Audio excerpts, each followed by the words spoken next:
Assalamualaikum warahmatullahi wabarakatuh. Kembali lagi bersama Ustazah Anjar di podcast Ramadan Berkarakter.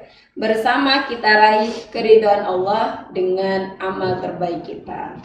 Baik, sore ini kita kehadiran tamu yang spesial sekali. Nah, tamu ini bernama Mbak Raisa Fatma Izati. Mbak Raisa ini dulunya adalah alumni SD Muhammadiyah 24 Surabaya yang kabarnya telah diterima di salah satu universitas yang bergengsi di Surabaya. Ya, diterima di kampus Unair gitu ya, Unair Surabaya. Nah, Mbak Raisa gimana kabarnya hari ini? Alhamdulillah baik. Alhamdulillah baik. Nah, ini adalah Mbak Raisa Fatma Izati. Ya, lama gak jumpa ya Mbak ya? Sudah berapa tahun Mbak Raisa? Angkatan berapa dulu? Angkatan 2013 ya? 2013. 2013. Nah, sekarang sudah menempuh mau kuliah ya. Kabarnya keterima di UNER gitu ya? Iya. Ambil jurusan apa Mbak? Kebetulan di UNAIR ambil jurusan ilmu hukum S1. Ilmu hukum ya? Iya. Keren ya. Itu bisa masuk di UNER itu lewat apa ini? Lewat jalur Lewat jalur SNBP. Kalau semisal sebutannya dulu itu jalur undangan. Kayak apa prestasi gitu ya? Dulunya di pendidikannya mulai dari SD, dulu kan di SD Muhammadiyah 24 Surabaya ya. SMP-nya di SMP Muhammadiyah 4. Gadung gitu ya. Iya. SMA-nya Di Muhammadiyah 3. gitu. Dulu sebelum masuk di UNER, dulunya SMA-nya ambil jurusan IPA. IPA. Jurusan IPA tapi bisa masuk ya di jurusan hukum gitu ya. Bisa. Oke. Nah, ini menarik sekali sahabat SD Muhammadiyah 20 sahabat 24. Kira-kira ada nggak kiat-kiat atau kegiatan yang mendukung Mbak Raisa untuk bisa masuk di kampus yang Mbak Raisa inginkan, tapi dengan kegiatan-kegiatan yang mendukung gitu? Mungkin kegiatannya seperti organisasi. Ya, organisasi apa aja dulunya? Kalau untuk dari yang SMA itu saya sempat ikut IPM dari mulai kelas 10 sampai kelas 11. Untuk sekarang ini saya juga masih menjabat di IPM, tapi bukan IPM yang di SMA, yang di cabangnya Wonokromo. Berarti ada pengaruhnya nggak Mbak untuk maksudnya sosialisasi sosialnya Mbak Raisa ketika ikut organisasi? Kalau untuk pengaruh tentu ada, apalagi IPM kan emang basisnya mengajarkan kepada saya kalau misalnya gimana sih cara berkomunikasi sama orang yang kita belum pernah ketemu, terus caranya beradaptasi dengan lingkungan yang baru juga. Terus kira-kira apa aja sih persiapan yang Mbak Raisa persiapkan buat masuk di di jurusannya Mbak Raisa saat ini? Yang perlu dipersiapkan dari pertama itu dari kelas 10 itu saya sudah mulai mengejar untuk nilai rata-rata rapot semester 1 itu diperbagus. Jadi dimulai dengan belajar yang giat, yang rutin juga, sama kuncinya sih fokus aja. Fokus untuk mempertahankan nilai ya? Iya, dari semester 1 sampai semester 5. Kalau untuk mempertahankan, nah ini kadang yang susah, ini kadang rasa males, rasa ingin rasa capek lelah gitu kan pasti pernah muncul ya Mbak ya. Apa sih yang membuat ada nggak orang yang memotivasi Mbak Raisa untuk semangat dalam belajar? Untuk yang memotivasi sih, terutama yang pertama itu pasti orang tua, karena emang dasarnya orang tua saya yang ngebuat saya bisa sampai kayak gini, bisa sampai di titik ini, sampai juga diterima di univ impian sama jurusan impian saya. Masya Allah. Jadi eh, harus ada motivasi gitu ya untuk tetap belajar gitu ya. Terus apakah selama di SMA atau di SMP dulu itu Mbak Raisa ikut ikut les atau ikut belajar, ada tambahan belajar selain di sekolah? Eh, Kalau untuk kelas itu ada tambahan juga. Jadi dari mulai kelas 11 saya itu udah netapin kalau semisal jangan berpatokan sama nilai yang ada di rapor, karena memang dasarnya untuk masuk ke universitas negeri itu bukan hanya dengan satu jalur, yaitu jalur SNBP atau jalur prestasi, tapi juga harus dipersiapkan juga untuk jalur-jalur yang lainnya seperti jalur UTBK atau tes. Jadi mungkin kalau di les-lesan itu ada kalanya pembelajaran umum yang ada di sekolah, tapi ada juga masanya yang belajar materi TBK untuk tes ke perguruan tinggi kalau semisal saya nggak keterima di SNBP gitu. Ya, jadi ada Ada belajar pegangannya gitu. terus apa kan dulu itu Mbak Raisa juga selain ada sekolah gitu ya, terus ada kegiatan di luar sekolah itu, cara belajarnya apa, bagi waktu untuk belajarnya itu gimana, ada kesulitan nggak? Kalau untuk kesulitan sih sebenarnya mungkin ada, tapi sebenarnya yang membuat kesulitan itu sendiri itu mungkin rasa beban yang terlalu dirasakan. Kalau saya sendiri sih karena IPM, salah satu organisasi yang saya selingin juga dengan sekolah, itu saya lakukan sih dengan ikhlas karena saya juga suka di sana, jadi nggak ada rasa beban apapun. Jadi menurut saya selama kita suka, kita bisa mengatur waktu, ya nggak apa-apa ikut organisasi. Tapi dalam tanda kutip, kalau misalnya dari awal mungkin emang dari kepribadian diri kita sendiri yang memang nggak bisa nih kayak fokusnya itu terbagi jadi dua, jadi hanya di satu jalan aja, ya udah itu ditekenin dari awal. Jadi fokus gitu ya, Ya. fokus di satu. Kalau misalnya Raisa kan emang dasarnya juga udah suka di IPM, jadi sebenarnya IPM juga bukan beban lagi gitu loh buat saya, tapi saya tambah suka, kayak makin semangat aja gitu sekolahnya, belajarnya, jadi ada motivasi baru buat belajar. Jadi organisasi selain kegiatan selain belajar itu juga ada hal lain yang bisa memotivasi Mbak Raisa untuk tambah semangat belajarnya, yaitu ketemu sama teman-teman, itu juga termasuk bisa belajar sama teman-teman. Terus apa sih keuntungannya? Ada keuntungannya nggak kalau misalkan Mbak Raisa itu ikut organisasi atau ikut kegiatan di luar gitu? Kalau untuk keuntungan tentunya ada, karena menurut saya pengaruh dari organisasi sendiri itu sangat dan cukup berpengaruh dan cukup besar, karena mungkin jika dibandingkan dari saya yang ikut organisasi dengan murid lain yang tidak pernah ikut organisasi, mungkin itu secara pemikiran atau secara sudut pandang itu mungkin akan jauh lebih berbeda, karena mungkin dari segi cara berpikirnya pun lebih luas gitu. Karena kan bukan hanya dalam lingkup belajar aja, tapi kita juga belajar juga gimana caranya mengatur event dan berkomunikasi dengan orang yang itu bukan di kalangan sekolah aja gitu.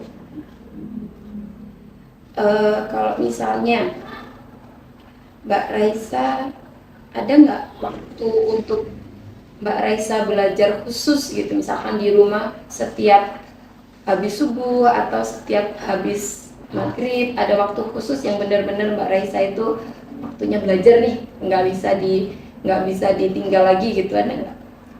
Kalau untuk waktu belajar khusus sih, uh, it- kalau buat Raisa sendiri belum ada. Jadi emang Raisa tekenin kalau waktu pembelajaran di sekolah setiap harinya, untuk tugas mencatat, guru menerangkan di dalam kelas, sama guru mencatat di papan tulis itu dioptimalkan, diselesaikan dan dipahami hari itu juga. Jadi karena mungkin emang sistemnya sekolah itu kan sudah full day. Kalau misalnya Raisa belajar lagi di rumah, mungkin itu agak sedikit menekan Raisa secara nggak langsung, karena mungkin juga itu capek juga gitu, kayak gitu. Jadi emang dari awal ditekeninnya itu pas pembelajaran di sekolah aja. Jadi Mbak Raisa ini memaksimalkan belajar di sekolah gitu ya, dan tak lupa menyelesaikan segala sesuatu itu lebih baik di sekolah gitu ya, jadi tidak membawa beban ketika pulang gitu ya. Dan apalagi tadi selalu mencatat semua yang ada di informasi yang di kelas gitu ya. Kalau misalkan guru menerangkan ada informasi penting itu dicatat gitu ya. Ya, saya jadi ingat pesannya sahabat Rasulullah Ali bin Abi Thalib yang berpesan, ikatlah ilmu dengan tulisan gitu ya, biar kita nggak lupa gitu ya dari saya, benar banget.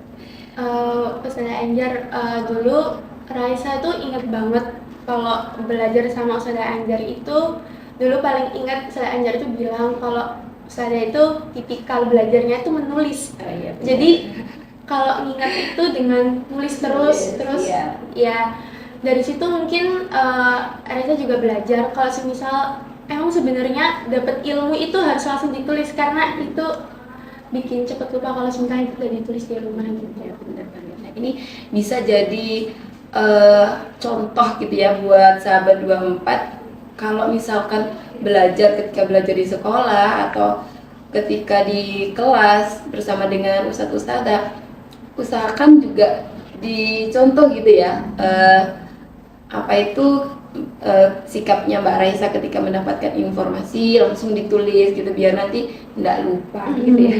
Iya.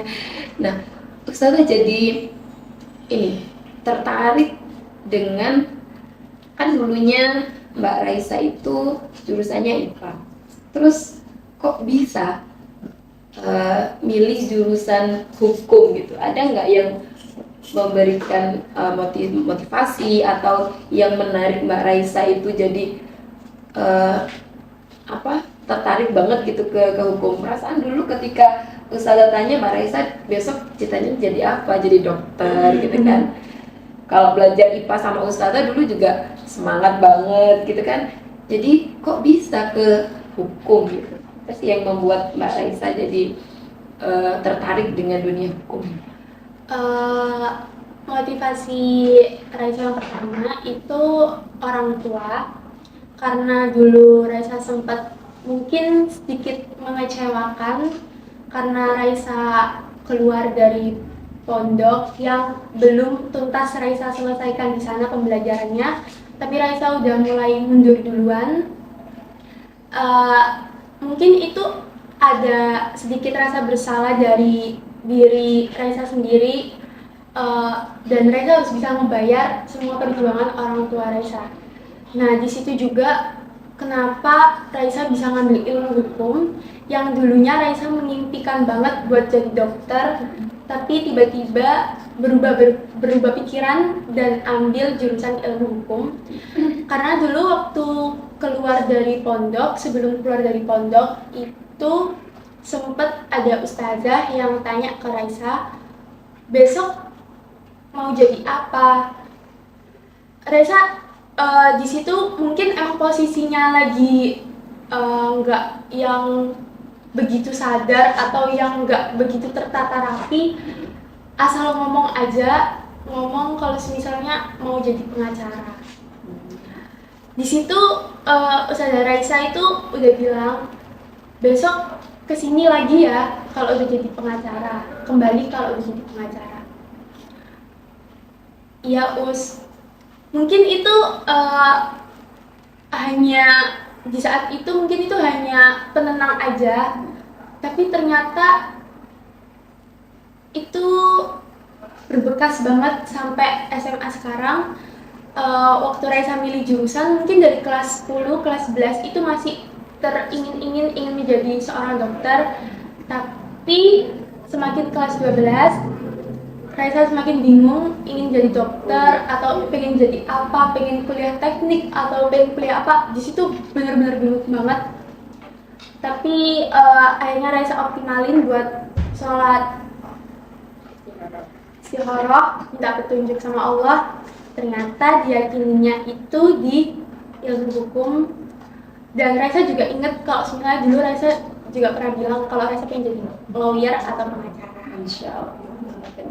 Kadang segala sesuatu itu yang kita impi-impikan sejak dulu itu kadang juga bisa berubah ya. Iya. Asalkan kita itu selalu minta petunjuk sama Allah, kemudian terus semangat dalam menggapai semua impian kita gitu ya. Nah, Mbak Raisa ini kan dulunya alumni SD Muhammadiyah 24 Surabaya. Ada nggak sih pengalaman yang paling menarik buat Mbak Raisa selama di SD Muhammadiyah 24 Surabaya ini? Untuk pengalaman yang paling menarik mungkin pada saat Raisa menjadi dokcil atau dokter kecil. Ikut lomba Iya, ikut dokcil gitu lomba, ya? iya.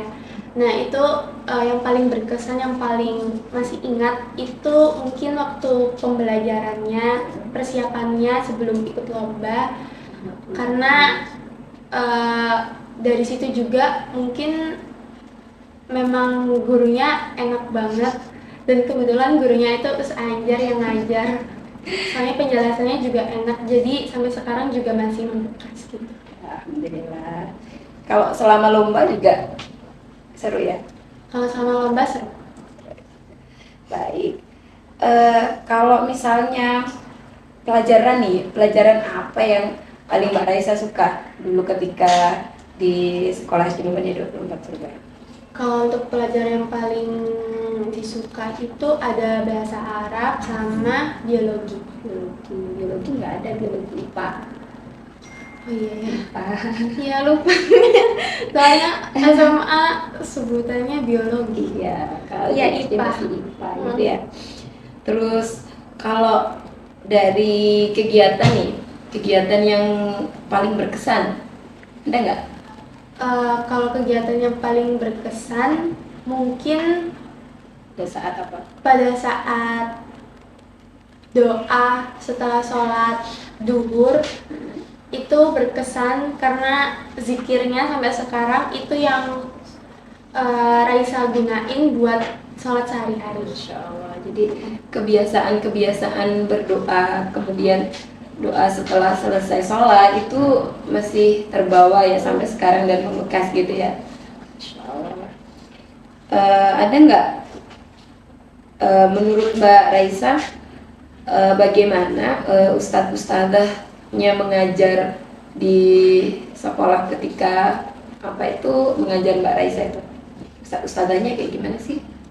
Selama Raisa sekolah di sini, ustadz-ustadzanya tuh baik banget, ramah, terus fun juga. Dalam mengajar itu juga nggak membosankan dan monoton, hanya terpaku sama buku dan penjelasan aja. Jadi juga ada game-game yang seru juga. Jadi mudah dipahamin sih. Jadi seneng ya sekolah Iya. di sini tuh ya. Baik, nah Mbak Raisa ini kan anak muda yang sangat menginspirasi gitu ya bagi semuanya, bagi adik-adik yang saat ini sedang menempuh di dunia pendidikan, terutama di usia SD gitu ya. Ada nggak pesan yang ingin disampaikan ke adik-adik supaya lebih semangat belajarnya, supaya lebih berprestasi gitu? Mungkin untuk kesan dan pesan, yang pertama itu ingat tujuan adik-adik buat sekolah, motivasinya untuk bersekolah itu apa. Karena mungkin waktu SD motivasi kayak buat sekolah itu adalah orang tua, pengen ngebahagiain orang tua, dapat nilai yang bagus, dapat peringkat gitu ya. Kalau yang kedua itu jangan lupain sholat, tetap ibadah terus karena apapun masalahnya itu emang ibadah itu salah satu solusinya. Pokoknya sholatnya diperkuat. Terus juga di sini kan juga sering mungkin bukan mungkin sih emang sering kayak tafid gitu kan. Nah mungkin adik-adik bisa di ituin lagi buat tahfidnya, hafalannya. Soalnya dulu saya bisa hafal sampai 2 juz itu dimulai dari SD Muhammadiyah 24. Tapi sekarang masih ya, masih tahfidnya masih Ya, nambah masih ya? nambah kok. Sudah sampai juz berapa sih? Masih 3 juz. Masih di juz. Alhamdulillah. Penting ada apa itu tambahan hafalan gitu ya. Nah, menarik sekali ya podcast sore ini yang mendatangkan tamu yang dulunya pernah sekolah di sini, kemudian sekarang bisa mencapai yang dulu sempat diinginkan gitu ya, masuk di salah satu universitas yang diinginkan, masuk di jurusan yang diinginkan. Tentu itu tidak diraih dengan duduk-duduk santai, tidak diraih dengan hanya main HP, tidak diraih dengan bermalas-malasan, tetapi ada sesuatu yang membuat impian itu terwujud gitu ya. Salah satunya ya diantaranya belajar yang sungguh-sungguh, tidak hanya belajar saat disuruh gitu ya Mbak Raisa ya. Jadi itu muncul dari diri kita sendiri, meskipun berat, terus ya memang berat, sesuatu yang kita inginkan itu memang tidak mudah diraih gitu ya. Belajar yang sungguh-sungguh, kemudian tadi Mbak Raisa juga menyampaikan sekolahnya sudah full day, maka harus dioptimalkan di sekolah gitu ya. Apapun tugas, kalau misalkan ada yang belum paham, materi yang belum paham, itu diselesaikan di sekolah, jadi tidak membawa beban ke rumah gitu ya. Kemudian ada satu lagi yang menarik, ketika pembelajaran Mbak Raisa itu selalu mencatat gitu ya, mencatat informasi yang disampaikan oleh ustadzahnya atau ustadz-ustadzahnya di sekolah biar tidak lupa. Jadi memang benar pesan yang disampaikan oleh sahabat Rasulullah Ali bin Abi Thalib itu, ikatlah ilmu itu dengan tulisan. Artinya segala informasi itu lebih baik ditulis supaya tidak terlupa. Ya, tak lupa juga. Dan tadi Mbak Raisa menyampaikan selain nilai yang dipertahankan, juga ada prestasi di luar pembelajaran gitu ya, yang bisa mendukung Mbak Raisa bisa masuk di universitas dan jurusan yang diinginkan lewat jalur prestasi gitu ya. Lupa juga doa, ibadah, mulai sholat gitu ya, tidak pernah tertinggal ya Mbak ya. Iya, Sholat 5 waktu tidak pernah tertinggal, kemudian ditambah ibadahnya dengan tahfidz, berbuat baik kepada orang tua, itu juga salah satu jalan untuk memudahkan kita meraih impian yang kita impikan gitu ya. Terima kasih Mbak Raisa, sangat menginspirasi sahabat 24 insya Allah. Nah, tak terasa ini waktunya sudah sudah di ujung waktunya ya. Sekian untuk podcast Ramadan sore ini. Ustazah sampaikan banyak terima kasih kepada Mbak Raisa yang insya Allah pesannya, kiat-kiat untuk meraih prestasi itu sangat luar biasa. Nanti insya Allah akan dilaksanakan dan dicontoh oleh adik-adiknya.